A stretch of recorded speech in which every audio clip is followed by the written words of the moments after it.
Whenever I listen back to something that I do, it just makes me feel weird. Hi, my lovely. Hi. Welcome to America's Got Talent. Some stories begin with a single moment, a breath, a note, a silence before everything changes. Courtney Hadwin's story began in exactly that way. A 13-year-old girl from a small English village walked onto one of the most watched stages in the world, opened her mouth, and made millions of people forget where they were sitting. She was tiny, she was nervous, and then she was absolutely, undeniably electric. What followed was the kind of overnight transformation that most people only read about in books: fame, applause, magazine covers, and the affection of an entire planet. But what most people never saw was what came after the lights dimmed. Behind the powerhouse voice and the fedora hat and the stomping feet was a young girl navigating a world far bigger and far more complicated than anything she had been prepared for. Her story is not simply one of triumph. It is one of courage tested by real pain, real loss, and a very real crash, both literally and emotionally, that threatened to silence her before her story had truly begun. Courtney Hadwin was born on May 6, 2004, in Heselden, a quiet village tucked into County Durham in the northeast of England. It is the kind of place where everybody knows everybody, where the mornings are gray and cool, and where ambitions sometimes feel larger than the surroundings allow. Her parents, and Marie and Paul Hadwin, were hardworking, grounded people who understood the value of showing up for the people you love. From her earliest years, Courtney was surrounded by music. Her mother played records constantly: soul, rhythm, and blues, the old voices of singers who poured everything they had into every word. By the time Courtney was 3 years old, she was dancing in the living room with her arms raised above her head, her small body moving instinctively to rhythms that most children her age would not even notice. Music was not something she discovered. It was something she was born already knowing. When she was 8 years old, her school introduced singing lessons, and something clicked into place. Her music teacher heard something in Courtney's voice that stopped her, a depth, a texture, a rawness that belonged to a much older soul. She encouraged Courtney to join the school choir, and from that point forward, Courtney's commitment to singing became something almost serious. She practiced every morning. She hummed scales in her bedroom mirror before the sun came up.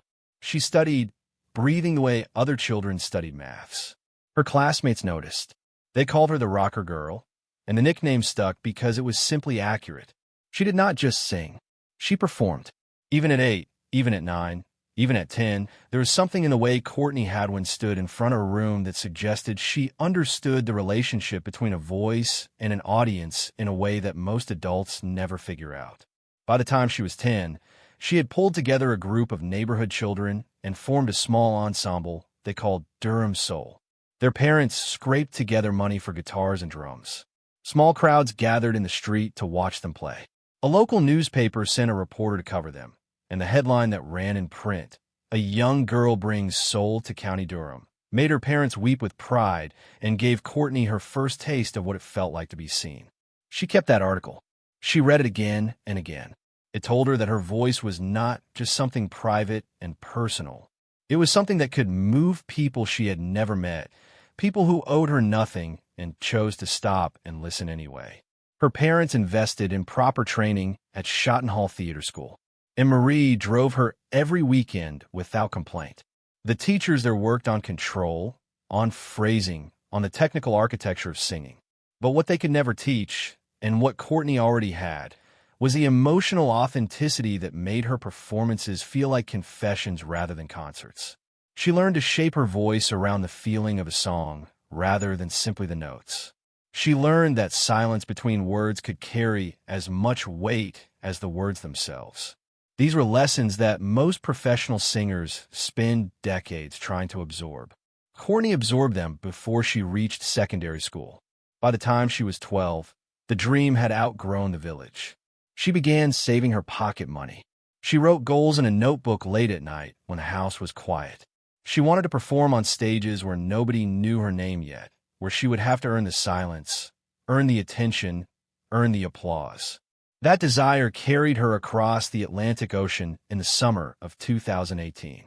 She was 13 years old when she arrived in Omaha, Nebraska, carrying a small suitcase, a leather jacket, and a particular kind of determination that you either have or you do not. She had never been to the United States before. The scale of everything, the airports, the highways, the venues, was overwhelming for a girl from a village where everyone walked to the shops. But Courtney Hadwin was not easily overwhelmed, at least not in the ways that mattered. On the morning of her audition for America's Got Talent, she arrived at the CenturyLink Center holding her fedora hat in one hand and her audition paperwork in the other. Inside the building, hundreds of other hopeful performers paced and practiced and prayed. Courtney waited. When she walked onto that stage, the audience saw what they expected to see: a small, shy-looking girl in a little black leather jacket and dark jeans, with loose waves of hair framing a face that still had the softness of childhood. She introduced herself quietly. She said she was 13. She said she was from England. The judges smiled politely. And then the opening chords of Piece of My Heart began. What happened next has been watched more than 200 million times on YouTube. Courtney Hadwin opened her mouth, and a sound came out that had no business living inside a 13-year-old body. It was raw and rough and soaring all at once. The voice of someone who had been through things, who had felt the weight of real emotion, who understood loss and longing and the desperate need to be heard. She stomped her foot. She moved like a woman twice her age and half her century. She closed her eyes and let the song take over completely. Simon Cowell leaned forward. Heidi Klum's eyes went wide. Howie Mandel pressed his hand over his mouth. Melby tapped the desk, wanting more. When the final note rang out and the last chord faded, the theater erupted. Every person in that room stood up. Simon hit his golden buzzer, and golden confetti rained down on a 13-year-old girl from Heselden who was crying and laughing at the same time while her mother sobbed backstage. By the next morning, the clip had reached 10 million views. By the end of the week, it had become one of the most watched audition videos in the history of the show. The New York Times wrote about her. The BBC wrote about her. Music journalists reached for the comparison that felt most obvious and most earned. They called her a teenage Janis Joplin, and they were not wrong.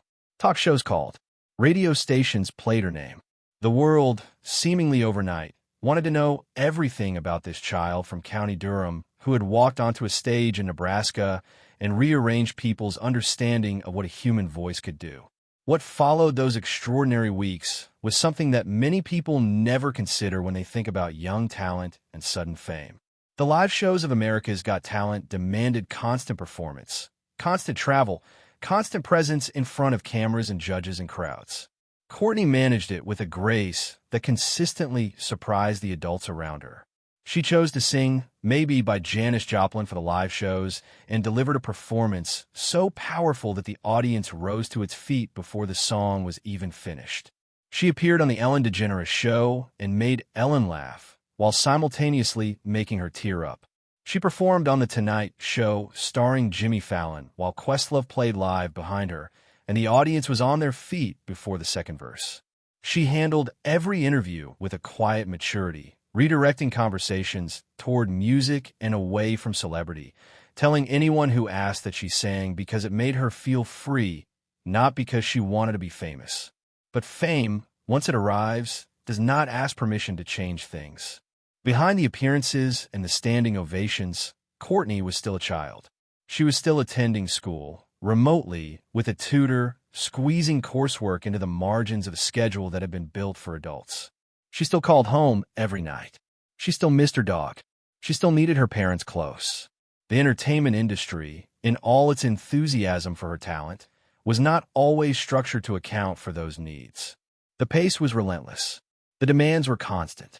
And the emotional toll of performing at that level of intensity, night after night, while also processing the vertigo of sudden global recognition, was something that no amount of talent could simply absorb without cost. In early October of 2018, while the competition was still unfolding, Courtney joined a small touring group of America's Got Talent finalists traveling between performance dates. They were on a tour bus heading from Minneapolis toward Madison, Wisconsin, late at night. Heavy rain had been falling for hours. The highways were slick, the kind of deep, Quiet exhaustion that comes from weeks of nonstop performance had settled over everyone on the bus.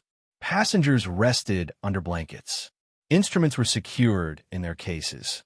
Courtney sat near a window, reading messages from fans on her phone while rain pressed against the glass outside. On Interstate 94, as the bus rounded a long curve, a sudden gust of wind caught the vehicle. The driver braked hard, but the combination of rain and wind and a road surface already made treacherous by hours of heavy weather was too much. The bus skidded sideways and slammed into the guardrail. Overhead compartments burst open.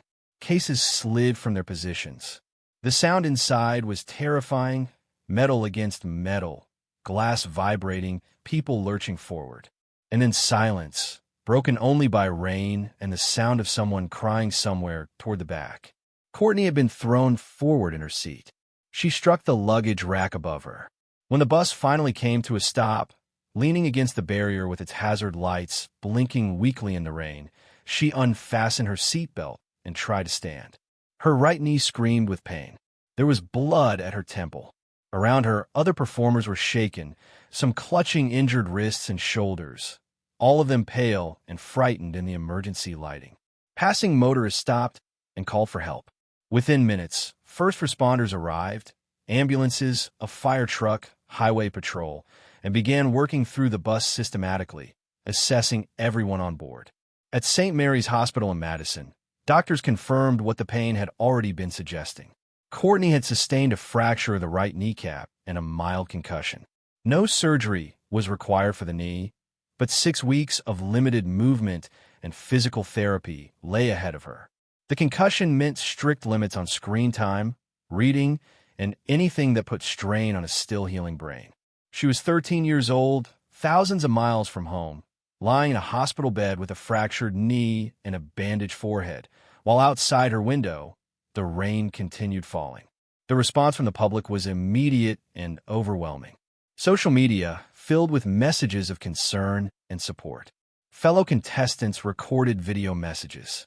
Simon Cowell and Heidi Klum sent personal well wishes. A fundraising page organized by a friend raised $32,000 in under 48 hours to help cover her medical and travel costs. Fan communities that had formed around her audition video mobilized to send cards, drawings, and encouragement. Theater managers across Wisconsin and Illinois issued refunds for canceled tour dates, and many ticket holders chose to donate their refunds directly to her recovery fund. The world, which had fallen in love with her voice, now demonstrated that the love extended to the person behind it. After 2 days in Madison, once doctors confirmed she was stable enough to travel,